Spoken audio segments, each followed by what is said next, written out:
Já estamos de volta com o seu programa Estilo de Vida, hoje falando tudo a respeito da prisão de ventre. E a doutora Gabriela vai explicar pra gente a respeito de mais 2 critérios que caracterizam realmente a pessoa que sofre de prisão de ventre. Vou pedir para a nossa produção colocar a nossa tela interativa número 10, que vai falar sobre o critério 2 e o 3. 2. Inchaço ou dor abdominal, acompanhado de vômitos, necessidade do uso de laxantes para ter fezes amolecidas. E aí eu já acrescento o critério 3 também, que pode estar ligada com a síndrome do intestino irritável. E aí, doutora Gabriela, é isso mesmo? Isso aí são sintomas associados, né? Nós já definimos o que é a constipação, já falamos que na maioria das vezes é por essa questão alimentar.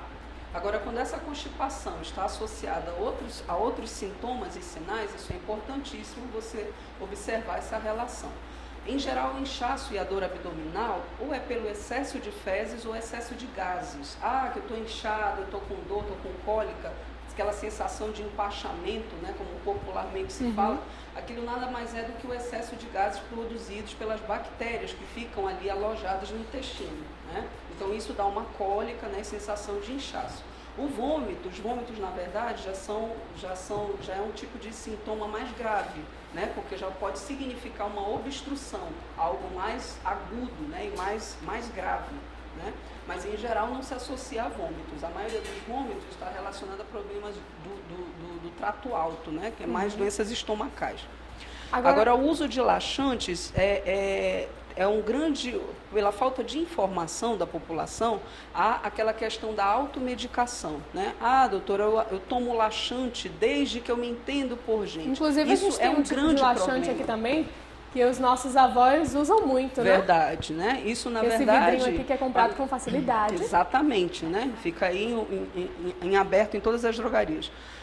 O grande problema é que esses laxativos, eles causam problemas, né? E o grande problema é que chega uma determinada época que a cada dia você tem que usar uma dose cada vez mais elevada, você começa a trocar o uso de laxante, porque o que esses laxantes fazem? Eles funcionam no começo e depois não funcionam mais. Além disso, ele deixa o intestino cada vez mais preguiçoso.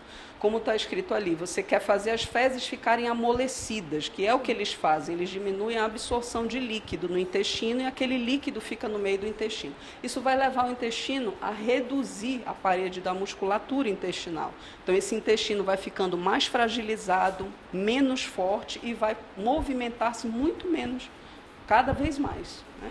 E tem uma pergunta falando a respeito de ir ao banheiro. É normal ir ao banheiro depois das refeições?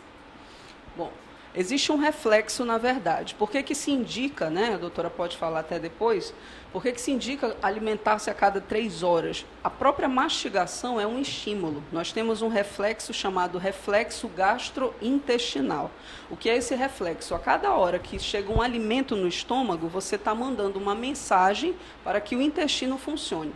Então, isso é completamente normal. Seria o ideal, que todas as pessoas, após uma refeição, fossem ao banheiro. É considerado normal, sim. E o que muitas pessoas não sabem, doutora Suene, é que essa questão do sistema digestório começa, a absorção começa pela mastigação, né? Pela boca, pelo esse ato de mastigar os alimentos, a digestão, o ato da digestão começa pela boca. Exatamente. A digestão começa na boca. Tanto é que a gente fala a muitos pacientes que estão com sobrepeso, né, um pouquinho acima do peso, a gente já sabe que ele não mastiga o alimento, ele engole, né? E ele utiliza, ele incorre em um outro erro alimentar, que ele põe o alimento na boca, pega um copo de líquido e joga para descer mais rápido.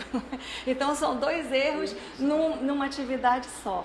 Então, a gente alerta a população que a mastigação ela é fundamental para a saúde e para o controle de peso. Para a saúde do trato digestório, como a doutora já falou, e para o controle de peso. O ideal é realmente que se alimente a cada 3 horas, porque na realidade o intestino, assim como o estômago, ele tem uma capacidade de alimentar controlada, né? Então, por que as pessoas têm abdômenes dilatados? Porque comem em excesso, né? Comem muito volume. E como é um músculo, não come fracionado, como é um músculo, ele dilata. Assim o intestino também, ele não pode ficar 12 horas, 14 horas, 24 horas, 48 horas suportando aquele bolo fecal cheio de toxinas, né? Sempre caindo na corrente circulatória e desencadeando outros problemas, né? Outras patologias. Então é ideal que se realmente vá ao banheiro logo após as refeições. Bom, a gente estava falando dessa questão da tradição dos alimentos aqui da nossa região norte, né?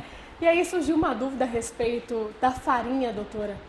Todas as farinhas têm o mesmo efeito? Porque aqui a gente tem a farinha branca, farinha ova, tem farinhas com grãos mais grossos, mais finos. Algumas pessoas, inclusive, passam no liquidificador, né? Para ela ficar um pouco mais fina.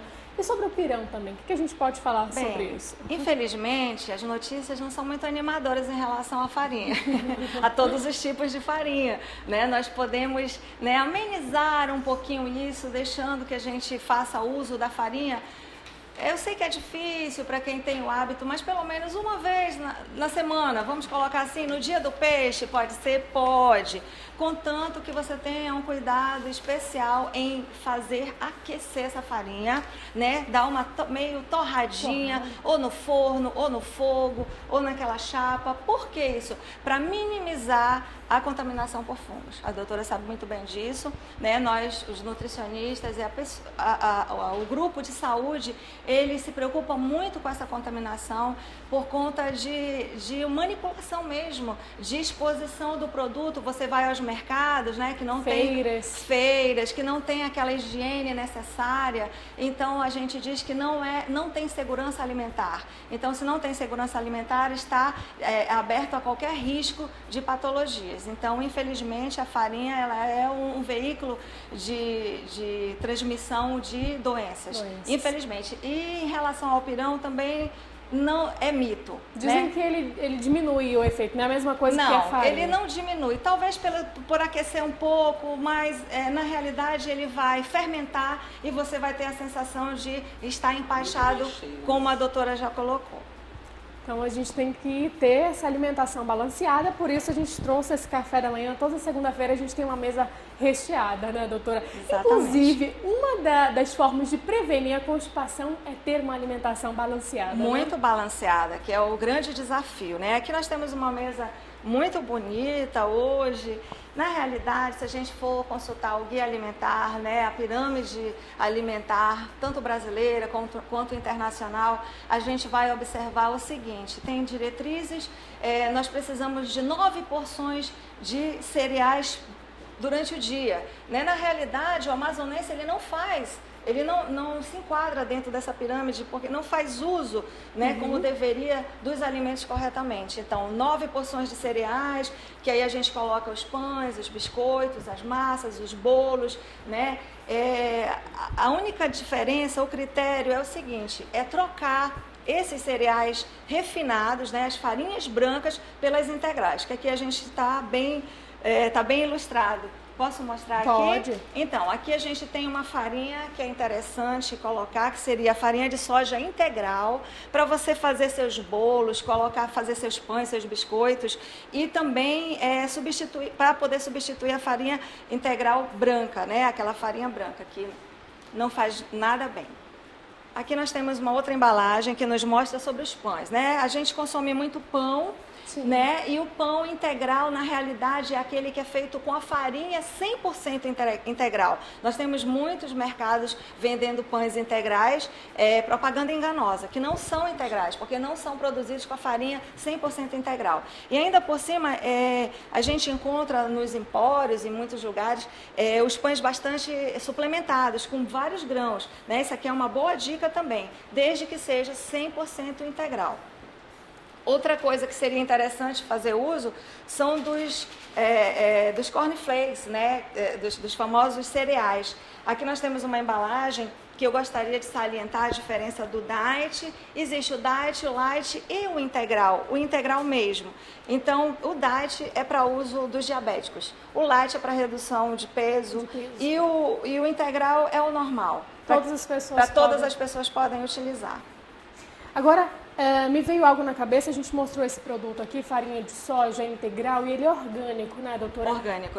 O que significa esse orgânico, por exemplo? Que diferencial ele tem? O orgânico, ele é produzido 100% sem agrotóxico. Ele tem toda uma cadeia. Todos os produtos orgânicos, eles são bem cuidados, bem tratados. Não é só o produto em si. É a terra, é a água, são os nutrientes, como é que se diz? A própria matéria-prima que tem que ser de boa qualidade. Então, isso significa ser orgânico, né? Que ela está puro, ou seja, ele tem segurança alimentar. Quando você chega na sua mesa e tem um produto escrito orgânico, pode ter certeza que você está comendo um alimento 100% com nutrientes, tá? 100% saudável. Esse aqui eu gostaria muito de mostrar também, salientando que esse produto, ele é um produto integral, orgânico a vácuo, ou seja, ele tem todos os critérios que um produto deveria ter. Infelizmente, o preço não é muito acessível, mas 1 quilo de arroz desse, você usa 3 dias, praticamente. 3 a 4 dias, depende do número de pessoas, integrantes da família, mas ele rende bastante. E garantindo que você vai ter uma alimentação saudável e prevenindo as doenças, as futuras doenças do intestino, né? Ou do trato digestório por inteiro. Bom, doutora, a gente vai fazer uma breve pausa aqui, mas ainda tem muita coisa para a gente comentar aqui no nosso Café da Manhã Saudável. Você de casa, aproveite esse momento para interagir com a nossa produção. Se você ainda não pegou o seu smartphone, o seu dispositivo móvel, para enviar sua pergunta para a gente, seu questionamento, o que você está esperando? Anota aí, 92, código de Manaus, 981 11 45 12. O intervalo é rapidinho e a gente já volta. Até lá.